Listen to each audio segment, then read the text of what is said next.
নমস্কার বন্ধুরা, সবাই কেমন আছো? আশা করছি সবাই খুব ভালো আছো ও সুস্থ আছো।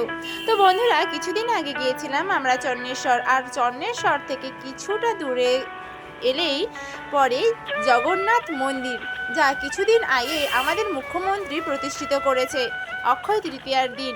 তো বন্ধুরা, তো চলো তোমাদেরকে সবাইকে আজকের ওই জগন্নাথ মন্দির ঘুরিয়ে দেখাই। সত্যি বলতে যাওয়ার কোনো ইচ্ছেই ছিল না, সবার শরীরটা খুব খারাপ ছিল। তবে হ্যাঁ, দিদির শরীরটা ওষুধ খাওয়ার পরে একটু ঠিক হতে সবাই মিলে ভাবলাম যে এদিকটাতে আবার কবে আসবো তার ঠিক নেই, আদৌ আসবো নাকি তারও কোনো ঠিক নেই। তো চলো, এসেছি যখন মাত্র চন্নেশ্বর থেকে টোটোতে করে 15 মিনিট সময় লাগে। কি বলো, এত রাস্তা কষ্ট করে এসেছি আর মাত্র 15 মিনিট কষ্ট করতে পারবো না? তো চলে এলাম আমরা সবাই মিলে টোটোতে উঠে জগন্নাথ মন্দির দেখতে। আর সত্যি বলতে মন্দিরের কারুকার্য সত্যি খুব সুন্দর। আর মন্দিরের এখনও পর্যন্ত অনেক অনেক কাজ হচ্ছে বন্ধুরা। আর চারিদিকে দেখলাম যে কাঠগোলাপের গাছ, অনেক বিভিন্ন ধরনের গাছ লাগিয়েছে। আর তবে হ্যাঁ, জুতো পরে তো ভেতরে ঢুকতে দিচ্ছে না মন্দিরের ভেতরে। তবে ভেতরে না, ব্যাগ রাখার কাউন্টার আছে, ওখানে টিকিট দেওয়া হয়। তো ওখানে কোনো অসুবিধা হবে না যে ব্যাগ চুরি হয়ে যাওয়া, ব্যাগ নিয়ে ঘোরা, এরকম কোনো অসুবিধা হবে না।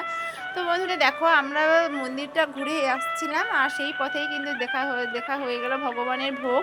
তবে হ্যাঁ, ভগবানকে আমরা দর্শন করতে মানে জগন্নাথকে আমরা দর্শন করতে পারিনি। তবে হ্যাঁ, রাধা মাধবকে দর্শন করেছি। রাধা মাধব কিন্তু ভীষণই ছোট বিগ্রহ ছিল বন্ধুরা। তো ভিডিওটা তোমাদের কেমন লাগলো অবশ্যই তোমরা কমেন্ট করে বলো। একটা ছোট্ট ভিডিওর মধ্যে একটুখানি দেখানোর চেষ্টা করলাম যে মন্দিরটা কেমন। আর প্রচণ্ড রোদ ছিল, তো তার জন্য আর বেশি সময় দেরি করলাম না। তাছাড়াও আমরা কোনো খাওয়া দাওয়াও করিনি। এদিকে দেখো কি সুন্দর পদ্ম গাছ লাগিয়েছে, খুবই ভালো লাগছিল কিন্তু বন্ধুরা। তবে হ্যাঁ, আবার যদি কোনো